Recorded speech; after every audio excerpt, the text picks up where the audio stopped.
Hello, welcome back to the channel. I am Sophie and today I'm going to be talking to you about Ride London and my experience with Ride London 2023. Ride London was about 2 weeks ago now, so I'd say I'm pretty much recovered. Still a little bit achy though. To be honest, I don't think I've cycled since, but I will be getting back into it again because I have another event coming up. To start with, what actually is Ride London? Ride London is an annual festival of cycling held in London every summer, usually in May or June time. It was intended as an annual legacy of the London 2012 Olympics, so the first event was in 2013, which means that actually this is technically the 10-year anniversary. It basically consists of a series of cycling events on closed roads in and around London for professional and amateur cyclists, and I fit into that amateur category. The main event of this is the 100-mile cycle that starts in London on Embankment, and then it goes out of East London through Stratford, out into Essex, and then kind of does a figure of 8 back into London, and then ends on Tower Bridge, which is a pretty cool place to finish, and it really does feel like you've done a London cycle ride, even though you've kind of missed out on that first bit going through London, because you're pretty much going straight out of London as soon as the race starts. The cycle route used to go through the Surrey Hills, I think, but then they changed it a couple of years ago to go to Essex, and for some cyclists that's actually a pretty good thing because it's now a lot flatter than the Surrey Hills route, which did go up Box Hill, and I think that was meant to be the hardest part of the cycle, as well as a few other hills. Clues in the name, I guess. Surrey Hills. But luckily for us amateur cyclists, especially the ones who are pretty new to these distance events, the new route is pretty flat. So starting with signing up for the race, you have to enter through a ballot. You can't just pay for your place. It's not as competitive as events like the London Marathon, but you can still get rejected through the ballot. But if you do, then you can sign up through a charity, just like you can with the London Marathon. And I think the fundraising amount is definitely lower than the marathon, which I'm pretty sure you have to raise something like 2,000 for. So I entered the ballot on the 13th of October 2022, and I found out on the 8th of November that I had secured my place. I then had until the 1st of December to pay my entry fee, which is £99. They're really trying to make it sound less offensive by making it £1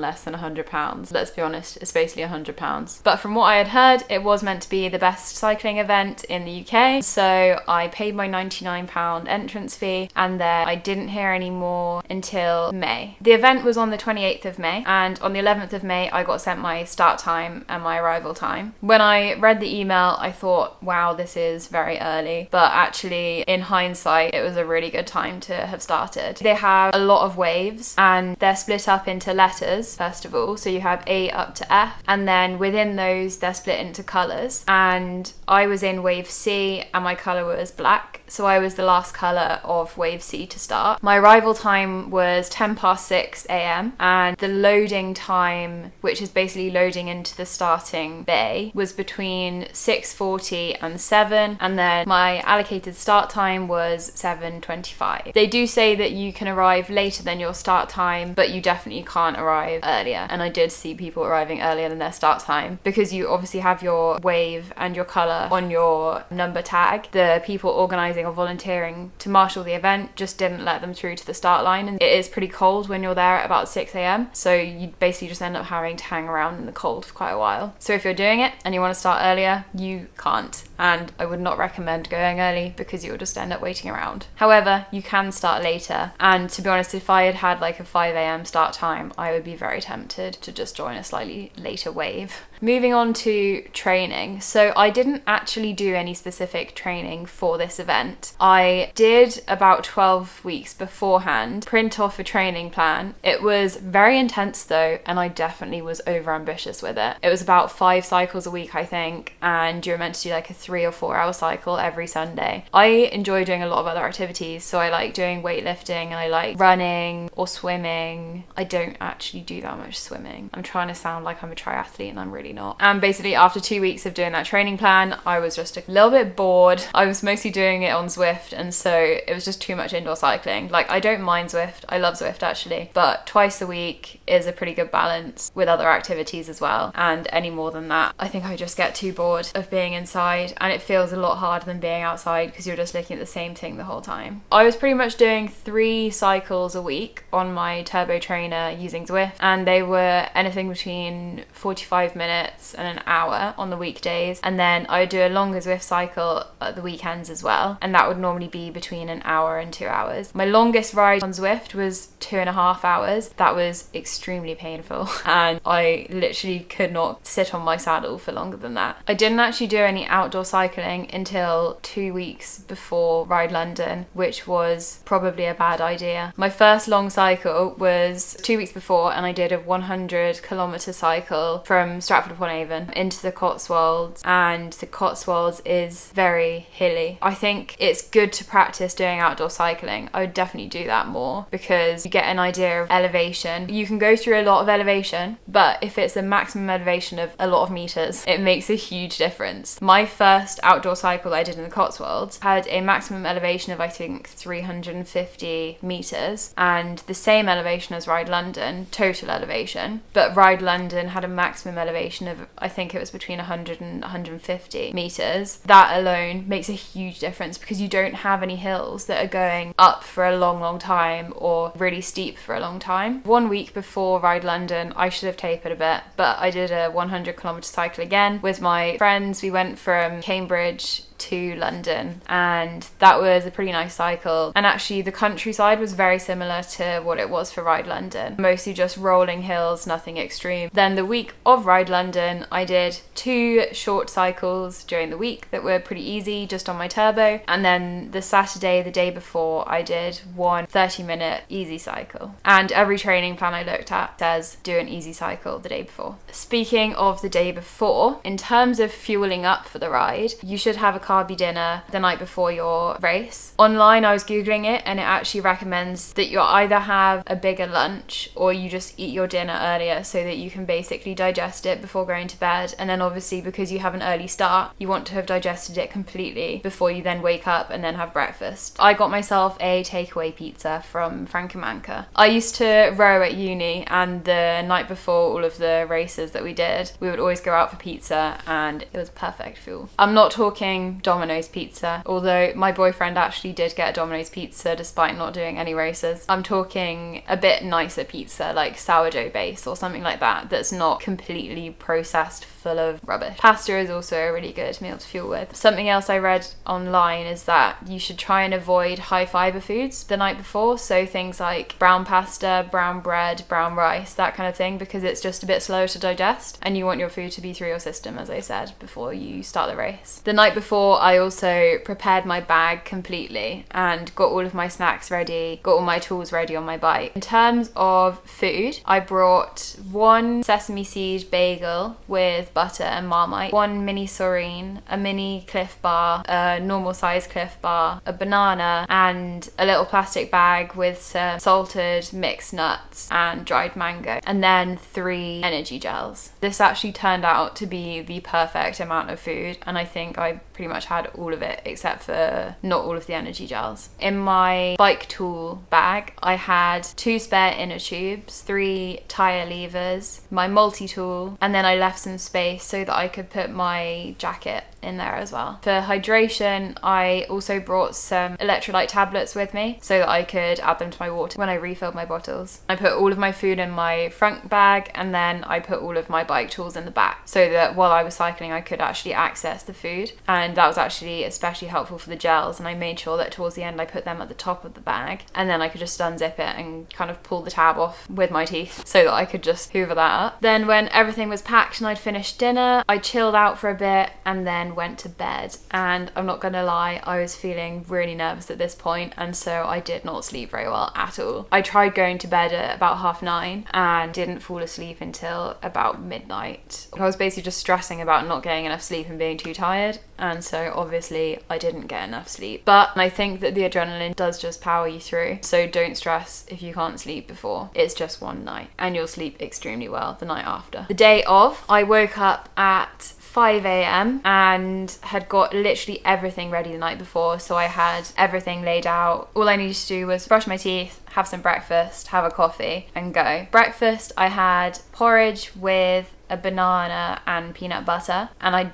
did not feel like that at all at that time in the morning, but I knew I needed to fuel up. Then I left. It was a really nice morning. I could see the end of the sunrise at that time. During the ride in summer, big difference because it's not miserable waking up at 5 a.m. in the morning because it's already light. Since no public transport was working at that time in the morning, I cycled to the start line. I left at about 5:45 and my arrival time was meant to be 6:10. As I was cycling to the start line, I saw loads of other cyclists also cycling to the start line, and so I just scrapped my directions and followed where the rest of them were going. The start was on embankment, but you actually had to enter from Buckingham Palace direction. I arrived by going north of St James's Park and then past Buckingham Palace towards Parliament Square. There were toilets all the way along the start line route. There were some near Buckingham Palace and then some more as you came up to Parliament Square and Westminster, and then that's where the queuing started. I would say don't go to the toilets until the very last section, because otherwise more and more people start arriving and the queues just build up and up and up. And by the time you're at that last section where the last toilets are, and the last toilets will be signposted saying that these are the last ones, go now. Until you get to those, you're basically trying to queue the whole way. And at that point, you're kind of in a group already that's going to start any minute. So leave it until then before going to the toilet if you need to go before. They will also have the smallest queue because everyone queues for the ones before that. So I had to queue about 4 times, I think, during the start line process. The first one was coming into Parliament Square. They were letting people through in waves, and so I waited for maybe 20 minutes there. And then I went round through Whitehall and then followed the direction for the Black Wave and queued at a road that just joined on to the road that goes along the river, and then queued there for about 10 to 15 minutes. And then we were allowed onto that main road along Embankment, and that was the final queue. I was in that final queue for maybe 10 minutes. And that was the shortest one. I wore a jacket on top of my jersey and my number to cycle to the start line, and I think I took it off way too early. I took it off pretty much at Buckingham Palace, and then I had almost an hour of queuing to get to the start, and in that time I got absolutely freezing. So if you have a jacket, bring it with you, but do not take it off until you know you are literally about to start, because you'll keep on stopping and there'll be so many opportunities for you to take it off. Don't stress. Stay warm. I finally went over the start line at about 7:35, so actually not too bad considering my start time was meant to be 7:25, and it felt pretty good to be off and starting to warm up again. As the route began, I was being overtaken a lot by pretty much all the cyclists, and I'm not gonna lie, I did find it a little bit disheartening, but I wasn't confident in going super fast, and I knew what pace I needed to do at the start to be able to feel good in another 100 kilometers. So even though it wasn't nice being overtaken a lot, I did not regret it by the end. And actually, I recognised some of the cyclists that had overtaken me at the start. I then overtook them towards the end. Don't let everyone make you feel like you should be going faster than you want to.